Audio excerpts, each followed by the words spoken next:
السلام علیکم. تاسو ته پته ده زه اکثر په خپل ویډیو کې وایم چې زما والده د 10-12 ورځې وشوې هسپتال کې ده. د هغې یو 2 سرجري وي او ډېر په ایمرجنسي کې مونږ کړې وي او اوس ماشاءالله ورو ورو سټیبل کیږي، ښه کیږي، خو یو هفته نیمه به نور هم په هسپتال کې لګي. خو زه د هسپتالونو کې مې دا 10-12 ورځې چې وشوې نو مشاهده مې کوله، ډېر عجیبه تجربې مې وشوې. د خیبر پښتونخوا کې د تحریک انصاف دریم ځل حکومت دی، ډېر به د هغوی نااهلي، ډېر کارونو کې به ناکامه وي، په ډېرو کې به ښه وي، خو یو کار یې داسې دی چې د کمال دی او هغه دی د هیلث کارډ سهولت. زما خپل ایکسپیرینس ورسره وشو. زمونږ چې کله هیلث کارډ نو جوړ شوی، زما د والدې په هیلث کارډ کې یو ټیکنیکل مسله وه. کله چې دا هیلث کارډ جوړ شو تیر حکومت کې، نو دوی یو اعلان کړی چې کم خلک په هیلث کارډ کې مشران رجسټر نه دي، هلې FRC سرټیفیکیټ جوړ کړي، فیملی رجسټریشن سرټیفیکیټ FRC. نو ما هغه په نادرا کې جوړ کو، 1,000 روپۍ فیس و. هغه ما والده د خپل رونو خویندو سره په هغې سرټیفیکیټ کې واچوله. زما خیال و چې بس دا د هیلث کارډ ریکوایرمنټ پوره شو، خو چې کله موږ په ایمرجنسي کې د هغې سرجري له ورلو او د شناختي کارډ مو د هغوی ورکو، نو هغوی وی چې دا په هیلث کارډ کې رجسټر نه ده او دا به تاسو ته دا فیسیلیټي نه ده. زموږ خو والده ده، د ړنه راته ګرانه ده. موږ فوري هغه هر څه په کیش باندې وکړو او د 10-12 ورځو کې په لکونو پې ولګېدې. خو زه درته دا فرق وایم چې د هیلث کارډ او د هیلث کارډ نه څومره فرق و. 4.5 لکه روپۍ په دغه 2 سرجري او په دې ورځو کې، ځکه چې ډېر هائی ډوز انټي بایوټیک به ورته لګول او هغه ډېر ایکسپنسیو او ډیلی به ډېر زیات ټیسټونه کېده. نو چې کله به هسپتال کې نرس راله، ډاکټر راله، هغه به وي تاسو هیلث کارډ دی؟ مونږ وی نه. او زموږ ګیر چاپېره هر چا سره هیلث کارډ و، هغوی ته به میډیسن او هر څه راتله فری، صرف به هغوی د چای روټۍ ځان له راوړه، نور یې هر څه فری، او مونږ به هر څه په پیسو راغوښته. میډیسن شو، ټیسټونه شو، هر څه زمونږ په سرکاري هسپتال کې ډېره لوی خرچه کېده.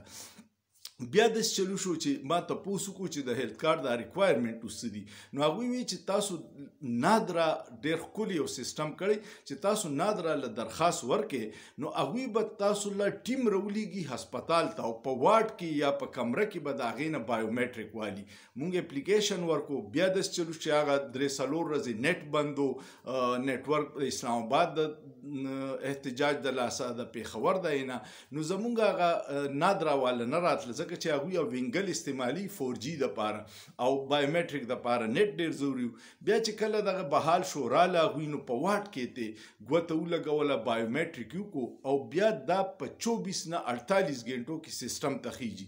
بهرحال یو 2-3 ورځې مخکې زمونږ هیلث کارډ بحال شو. نو موږ چې په هغې دا سیسټم ته هیلث کارډ ته شفټ کو، نو لږ سام واغسته، ځکه چې د ورځې به د زرګونو روپو، د ډېرو غټو زرګونو روپو انجکشن او دا راتلی. نن یو عجیبه کار دا وشو، نو به بیا موږ ته فری راتله. نن دا کار وشو چې زموږ د والدې یو 2 ټیسټه مو وکړو، نو یو یې بلډ کم و، اوس به ورته یو 3 پوینټه وینه ورکو، او یو البومین یې کم و. نو د البومین دپاره هغوی یو هیومن البومین ورته وایي، د جرمني نه راځي، هغه ورته ولیکل. ما چې تپوس وکړو، نو هغه یو وایل چې دی په 17,000 روپۍ او وی چې 3 به ورته لګوې، نو دا 51,000 شوې. خو راته هغوی وی چې دا په هیلث کارډ کې اویلیبل دي. نو چې موږ د هیلث کارډ پروسس وکړو، نو هغه انجکشن موږ له راوړو کمرې ته، پرایویټ روم کې مې مور ده، نو هغې ته یې راوړو. نو بیا ما سوچ کو چې ګوره 17,000 روپۍ یو انجکشن هم عام خلکو ته اویلیبل دی، نو دا څومره لوی سهولت دی. خو په هیلث کارډ په فارمیسۍ کې ډېر زیات شکایتونه دي، پرابلم دی. په دې به زه یو کمپلیټ ویډیو کومه، څه خلکو ته مې ویلي ډیټا راله راټولوي د هسپتال باره کې. هسپتال عمله ډېره کوآپریټیو ده، ډېره ښه ده، خو د عملې ډېر شدید کمې دی. او هیلث کارډ په فارمیسۍ کې داسې کیږي چې هر چا له ټیکه ورکړې ده، معلومات به وکړو. په هغوی باندې ماته څه چیک اینډ بیلنس نه ښکاري، ځکه چې ډاکټر د کم کمنۍ شي ولیکي، نو هغه نه ورکوي، د هغې الټرنیټ ورکوي. صرف دا البومین موږ ته په دې میلاو شو چې د البومین پاکستان کې الټرنیټ کمپني نه جوړي، دا امپورټډ راځي.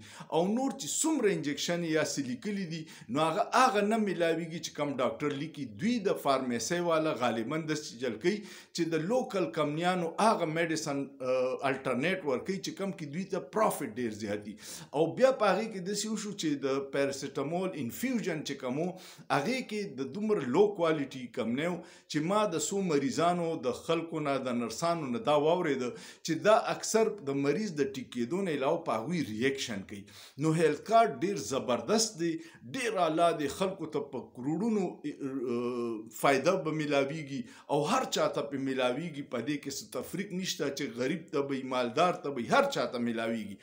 دغه یو پکې مسله ده چې د هیلث کارت فارمیسي نه کم میډیسن راځي، د هغې په کوالټي چک ډېر ضروري دی.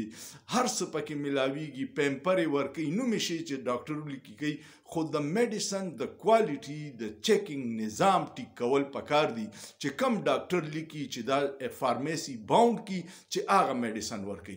نو دا باندې به وقتاً فوقتاً زه څه ډیټا را جمع کوم د هسپتالونو او د دې هیلث کارت د دې سیستم چې دا میډیسن کم ډاکټر ولیکي دا ولې نه میلاویږي او کو نه میلاویږي نو د دې ذمہوار څوک دی او دې باندې به چک څوک ساتي.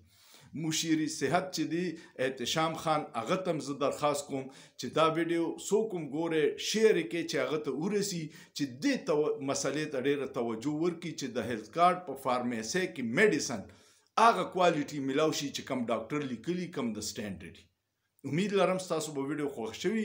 که ویډیو مو خوښه شوه نو کمنټ پې وکړئ، لایک یې کړئ، شیر یې کړئ او سوچ پې وکړئ. په سوچ کې څه ګناه نشته.